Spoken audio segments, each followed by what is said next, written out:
Student, जो आपका हिंदी का पेपर सुबह 9 बजे से होने वाला है, तो फाइनली हम आपका हिंदी के पेपर लेके आ चुके हैं। और दोस्तों, ये वीडियो मैं आपको सुबह 4 बजे बना रहा हूं ताकि आपको ये जो पेपर है वो आपको मिल सके। और साथ ही स्टूडेंट्स, आपका जो हिंदी का पेपर है उसके लिए आपको 2-3 घंटे का समय बचा है, तो इसलिए जल्दी से पेपर को देख लें और साथ ही पूरे पेपर को पढ़ लें। और जो आपका ये पेपर है वो आपका एक तो लाइक और शेयर ठोक दीजिए, महाकाल का दबा के लाइक और शेयर ठोक दीजिए। पूरा साल मेहनत करता हूं आपके लिए बेटा, ऐसा नहीं चलेगा, ऐसा नहीं चलेगा। नंबर का रहने वाला है। इसमें आपके टोटल 24 क्वेश्चन रहने वाले हैं। तो यहाँ पर आपको रोल नंबर भरना पड़ेगा, यहाँ पर साला का नाम, परीक्षा केंद्र, परीक्षा दिनांक, इस प्रकार से आपको सभी जानकारी आपको इसमें फिल करनी पड़ेगी। तो स्टूडेंट्स, आप अभी तक चैनल पर नए हो तो चैनल को सब्सक्राइब एवं वीडियो को लाइक जरूर करें। और साथ ही संपूर्ण पेपर हम इसी वीडियो में देखने वाले हैं, संपूर्ण सॉल्यूशन भी आपको देने वाले हैं। तो आपका जो पेपर है वो आपका 9 बजे से सुबह होने वाला है। जल्दी से इस पेपर को पढ़ लीजिए और साथ ही अपनी पूरी तरीके से तैयारी दमकर धमाकेदार करके जाइएगा। तो स्टूडेंट्स, आपका जो पहला क्वेश्चन है वो आपका 10 नंबर के ऑब्जेक्ट रहने वाले हैं, जिसमें आपका पहला क्वेश्चन आपको चित्र देखने को मिलेगा। तो इस प्रकार से आपको चित्र को देख लेना है, अच्छे से पढ़ लेना है। तो ये जो आपका चित्र है वो आपका पेड़ लगाओ अभियान पर है, यानी पेड़ लगाओ जीवन बचाओ, इस प्रकार से आपका चित्र आएगा। तो इसमें आपको पूरी तरीके से सभी जो चित्र है उसमें सभी अच्छे तरीके से जो आपकी लाइन दी गई उनको पढ़ लेना। और इसके बाद जो इसके अंतर्गत क्वेश्चन रहेंगे वो आप देख लें। तो आपका इसमें पहला क्वेश्चन रहेगा, पेड़ हमें क्या प्रदान करते हैं। तो पेड़ क्या करते हैं आपको प्रदान। आपका 1 नंबर का क्वेश्चन रहेगा, इसमें ऑक्सीजन, लकड़ी, सभी फल मेवा। तो आपका राइट आंसर हो जाएगा लकड़ी। तो सॉरी, यहाँ पर आपको तीनों चीज़ें पेड़ से मिल रही है, ऑक्सीजन, लकड़ी और फल मेवा। तो इसमें आपका जो राइट आंसर रहेगा, तो इसमें आपको लिख देना है सभी। तो आपको सभी चीज़ें जो है क्या हो रही हैं, आपको पेड़ से मिल रही हैं। तो यहाँ पर आपको सभी लिख लेना है। तो यहाँ पर सभी लिख लें। और इसके बाद आपका आता है दूसरा, चित्र में किसका महत्व दर्शाया गया। तो स्टूडेंट्स, चित्र में किसका महत्व दर्शाया गया, जीवन बचाओ अभियान का, प्रदूषण का, वृक्षारोपण का, कारखानों का। तो जो इसमें आपका दूसरे का राइट आंसर रहेगा वो आपका हो जाएगा वृक्षारोपण। तो स्टूडेंट्स, आपको जो पेपर है आपको अच्छी तरीके से आप लिखना है ताकि आपका कोई भी नंबर कट ना सके। और इसके बाद आपका तीसरा क्वेश्चन था, अगर एक पेड़ लगाओ तब भी हमारे काम आएंगे, या नारा किस विषय पर लिखा है। पेड़ कटाओ अभियान, पेड़ लगाओ अभियान, पर्यावरण संरक्षण का होगा। तो इसमें आपका राइट आंसर सी हो जाएगा। जल्दी से देखते जाएं। इसके बाद है आपका 4, पर्यावरण को बेहतर किस प्रकार बनाया जा सकता है। पेड़ काटकर, पेड़ लगाकर, सड़क बनाकर, वाहन चलाकर। तो इसमें आपका राइट आंसर पेड़ लगाकर हो जाएगा। जल्दी से देखते जाएं।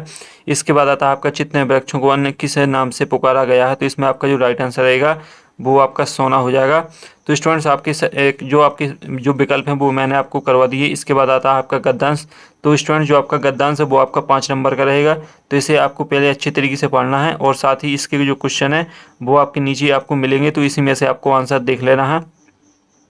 तो जो आपका गद्यांश है वो आप पढ़ने पहले, सज्जन व्यक्ति सबके हित की बात करता है, भले ही उसकी रुचि राजकाज में ना हो या अपने जीवन में कितना ही असफल रहा हो, फिर भी वह सबकी भलाई के लिए काम करता है। ऐसे व्यक्ति पक्की जीवट वाला होता है, भले ही उस पर विपत्तियों का पहाड़ टूट पड़े, वह हार नहीं मानता, किसी भलाई के लिए काम करता है।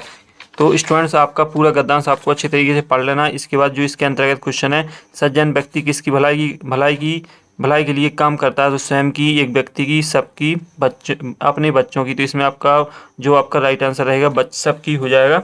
और इसके बाद है आपका 7वां, असफल शब्द का उस पर उपसर्ग। तो उपसर्ग आगे जोड़ी जाती है शब्द में।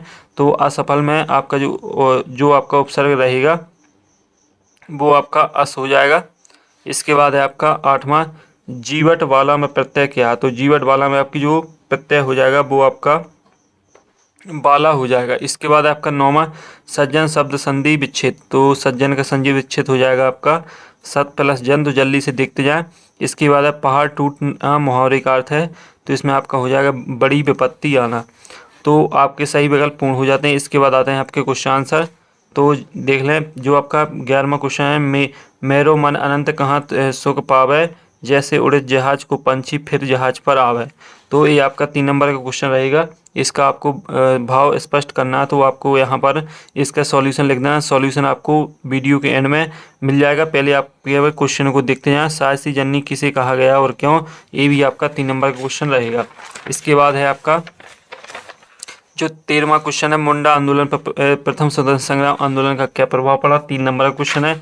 इसके बाद 14वां, धन पाकर अभिमान क्यों नहीं करना चाहिए। 3 नंबर क्वेश्चन है। इसके बाद लंदन में गांधी जी ने अपने माँ को दिए वचन का पालन कैसे किया। 16वां है, रैदास की भक्ति भाव किस भाव की है। तो स्टूडेंट आपको सभी क्वेश्चनों को अच्छी तरीके से पढ़ लेना। और साथ ही जो आपका सत्यमाला जी को समूचे राष्ट्र की गायिका क्यों कहा जाता है। और इसके बाद जो आपका 18वां, उपसर्ग की परिभाषा लिखते हुए उदाहरण सहित समझाइए। तो आपको उस उपसर्ग की परिभाषा लिख देना और साथ ही उसका एक उदाहरण आपको दे देना है। और इसके बाद आता है आपका कोयल की प्रशंसा क्यों की जाती है। 3 नंबर क्वेश्चन है। और गांधी जी आदर्श ग्राम की कल्पना क्यों मतलब जो आपके गांधी जी हैं उन्होंने आदर्श ग्राम की कल्पना क्यों की थी। ये आपका 3 नंबर क्वेश्चन रहेगा। तो स्टूडेंट्स आप आते हैं आपके 21 से 24 तक के क्वेश्चन, जो कि आपके 5-5 नंबर के क्वेश्चन रहेंगे। तो स्टूडेंट 5 नंबर के क्वेश्चन होते हैं वो काफ़ी बड़े होते हैं, तो आपको थोड़ी बड़े क्वेश्चन को भी पढ़ के जाना है। जैसा कि आपका 21वां है, आत्मविश्वास के बल पर व्यक्ति जीवन में सब कुछ प्राप्त कर सकता है। कथन का भाव व्यक्त कीजिए। तो आपको अपने शब्दों में इसका भाव व्यक्त करना है। और इसके बाद आता है आपका 22वां, परीक्षा में असफलता प्राप्त करने पर मित्र को बधाई पत्र। तो परीक्षा में सफलता प्राप्त करने के लिए मित्र को बधाई पत्र। तो आपको मित्र को अपना बधाई पत्र लिख देना है और साथ ही आपको कुछ एप्लीकेशन भी पढ़ लेना। इसके बाद आता है 5वां क्वेश्चन, रसों की परिभाषा देती हुई 4 रसों के नाम स्थायी भाव लिखिए। तो आपको रसों के नाम और स्थायी भाव सभी लिख देना है। और इसके बाद जो आपका 24वां क्वेश्चन आता है, पेड़ों की रक्षा के लिए बिश्नोई समाज के कार्यों का वर्णन। तो आपको बिश्नोई समाज के कार्यों का वर्णन कर देना पेड़ों की रक्षा के लिए। तो स्टूडेंट्स आपका संपूर्ण पेपर कंप्लीट हो जाता है। और साथ ही जो इसका सॉल्यूशन है वो मैंने आपको दे दिया है। तो स्टूडेंट्स आपका जो पेपर है 9 बजे से होने वाला है। और ये जो वीडियो है वो मैंने आपको 4 बजे रात कर बनाया ताकि आपका ये पेपर है आपको मिल सके और साथ ही आपकी तैयारी अच्छी हो सके। तो स्टूडेंट्स अच्छे तरीके से तैयारी करके जाएँ और साथ ही पूरा का पूरा आपका पेपर है वो पढ़ कर जाएँ। तो आपका जो हिंदी का पेपर है वो काफ़ी अच्छा जाने वाला है। तो अगले वीडियो में फिर मिलते हैं, तब तक के लिए आप सभी को जय हिंद।